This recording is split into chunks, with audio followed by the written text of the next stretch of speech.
This is AMID Evil, and you are the champion. A cosmic warrior who has been tasked by the gods with defeating an ancient evil that has taken over 7 different realms. Armed with magical weapons instead of firearms, you will use them with utter abandon to purge the hordes of evil enemies through a slew of trippy psychedelic worlds. Once you liberate these worlds, the gods just may accept you amongst their ranks. AMID Evil is an action-packed 90s-style first-person shooter by New Blood Interactive. As a retro shooter, the influences like that of Grandfather's Quake and Heretic are strongly evident, yet AMID Evil still is able to carve out its own legacy in the present.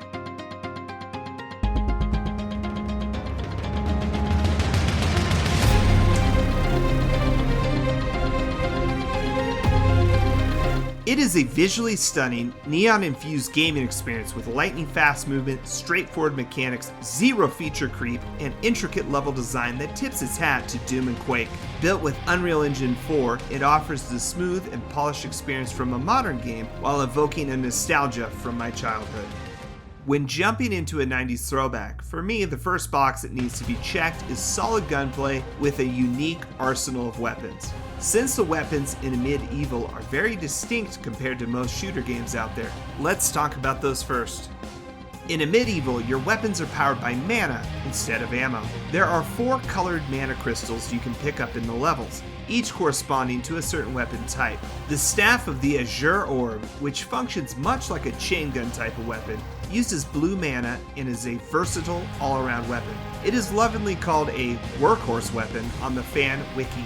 The Voltride, or simply the Trident weapon, shoots lightning and is similar to the nail gun from Quake in terms of its firing rate and feel. It also uses blue mana. The Trident has the ability to strike multiple enemies at once, but I found it outclassed by the staff and most of the other weapons.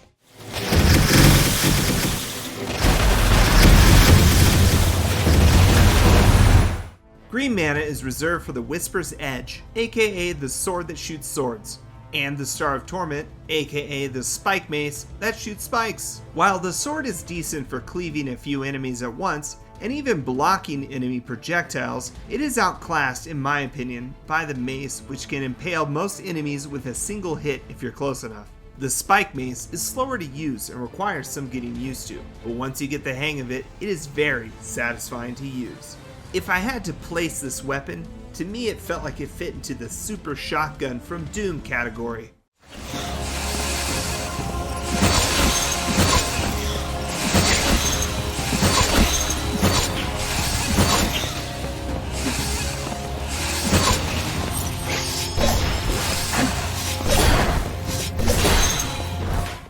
One particularly noteworthy weapon in the game is the Celestial Claw, or as I called it, the Planet Staff. This weapon allows you to literally shrink down planets from the universe and shoot them at your enemies. You can even shoot and destroy the moon and Earth with this weapon, and the game goes out of its way to let you know when you've done that. And while it may seem like such a metal weapon as the Celestial Claw would be the game's version of the BFG, it's actually the game's rocket launcher, and yes, you can even rocket jump with it. The BFG is called the Eternum, and it reminded me of something out of Halo, or maybe even an abstract Jackson Pollock painting. And while the weapon may look strange, it fires a disco ball of disintegration that melts everything in its path. However, while the BFG is certainly powerful, the Planet Staff is one of the cooler weapons I've seen in a shooter game, and it was also one of the most fun to use. The Celestial Claw uses orange mana, while the Eternum uses purple mana. There is also the melee weapon called the Axe of the Black Labyrinth, and it does exactly what you'd expect. All of the weapons in AMID Evil are fun to use, although I did feel like some outclassed the others. I found myself using the Orb Staff, the Planet Launcher, and the Spike Mace more than the other weapons. Despite some weapons feeling like they initially are lacking power, the gloves are off when it comes to soul power.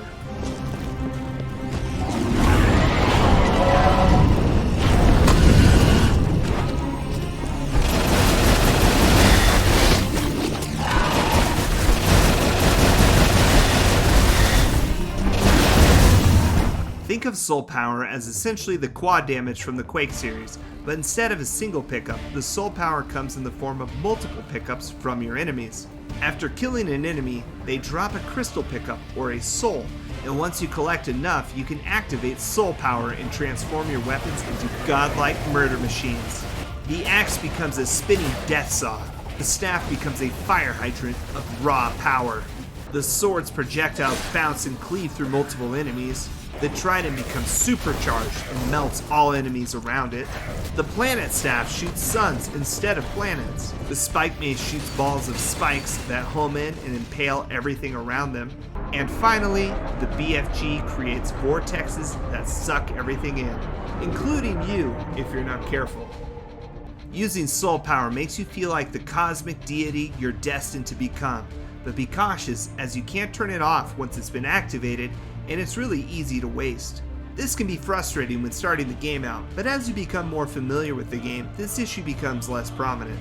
I believe soul power is the one feature in the game that helps elevate AMID Evil to the next level. Without it, it would be a much more simplistic and quite frankly boring game. AMID Evil is all about keeping you moving at all times and not just strafing back and forth. Many of the enemies will fire projectiles that force you to dodge and jump constantly, making combat more fast-paced. Add in your mage-like arsenal and it makes for a very epic shooting experience. Enemies are also slightly smarter than the typical 90s shooter enemy, as they will dodge your attacks and navigate the levels effectively, easily jumping over obstacles to pursue you. Another notable aspect is that each episode in the game has its own unique set of enemies, with the general types remaining consistent, but with enough variations between worlds to keep you on your toes. And while I personally felt there were a few too many charging enemies, the variation of baddies is one of the many things that prevents AMID Evil from feeling stale.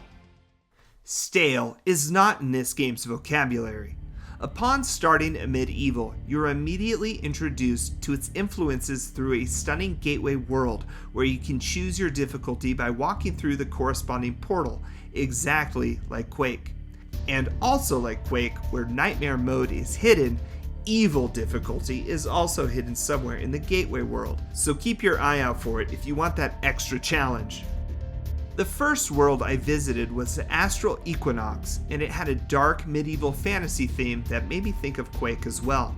Although dark fantasy in this game is not afraid to use bright colors and heavy saturation. AMID Evil's visuals are a blend of retro and modern aesthetics. The stunning lighting and vistas may give the impression of a modern game, but look close and you'll notice a healthy dose of 90s inspired pixelated textures.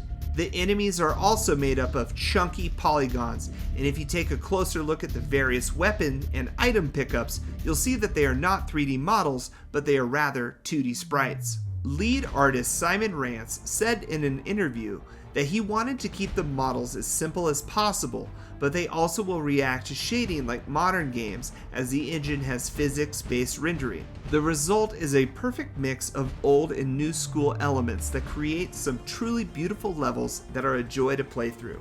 The level design in AMID Evil is also quite fantastic. While the first few episodes in the game are pretty straightforward and harken back visually to the games of old, eventually the game gets very complex with twisting level design that you would expect in a game like Doom.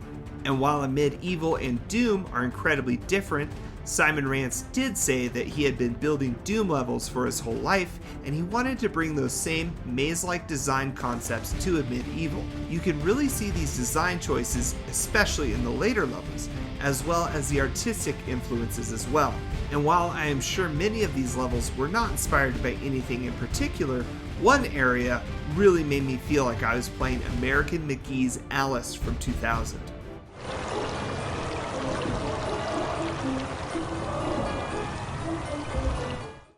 At the end of each episode in AMID Evil, there is a larger-than-life boss battle, and the majority of them are actually quite fun.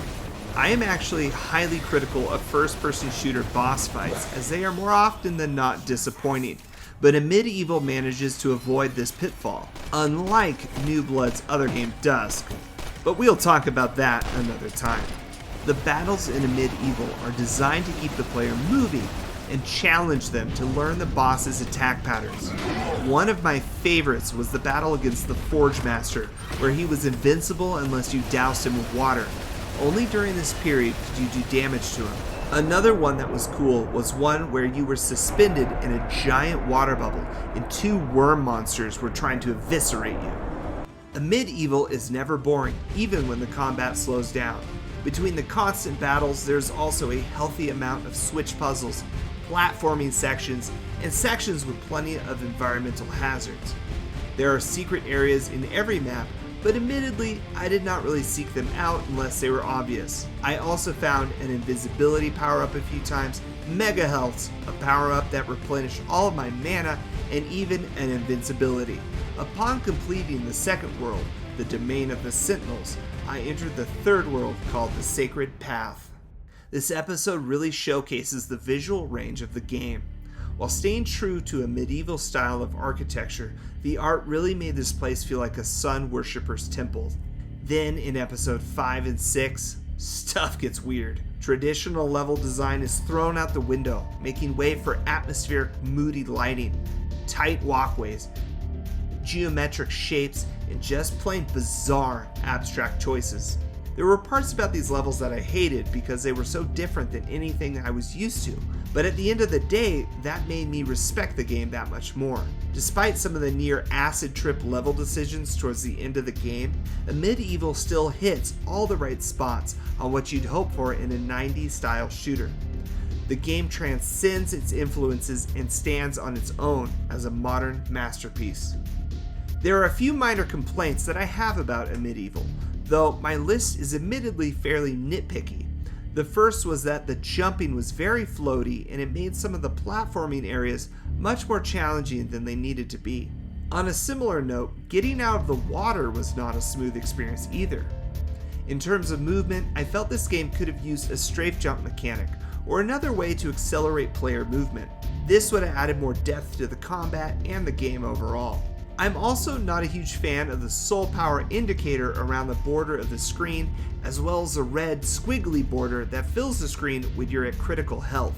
I feel it would have been just as effective to have less obstructive indicators. The water enemies are also not very fun, as they are much faster than the player, making it almost inevitable that you take damage in every encounter with them. In one instance, they even bugged out and attacked me out of the water. And finally, it would have also been nice to see some storytelling devices beyond the text written on the walls. All of these nitpicks are minor issues, and overall, AMID Evil is a fantastic shooter that tickles me in all the right spots. If you're a fan of 90s shooters, you are missing out if you don't give AMID Evil a try. It's a great game for both experienced players and newcomers to the genre. And for those without a PC, AMID Evil is also available on the Nintendo Switch. And that's it, but before we wrap up, please be sure to leave me a comment telling me your thoughts on AMID Evil, and if you've played it. Let me know if this review helped you, and I'm curious to hear what your favorite New Blood game is. They have a few out now, and I'm personally excited to try Ultra Kill soon. If you enjoyed this video, please be sure to subscribe and share, as it's a huge help for this channel. I plan to post new review videos monthly, and once I catch up on the backlog, we'll be getting into some of the new releases. I'm SaltyOctopus, and thank you for watching this video. We'll see you next time.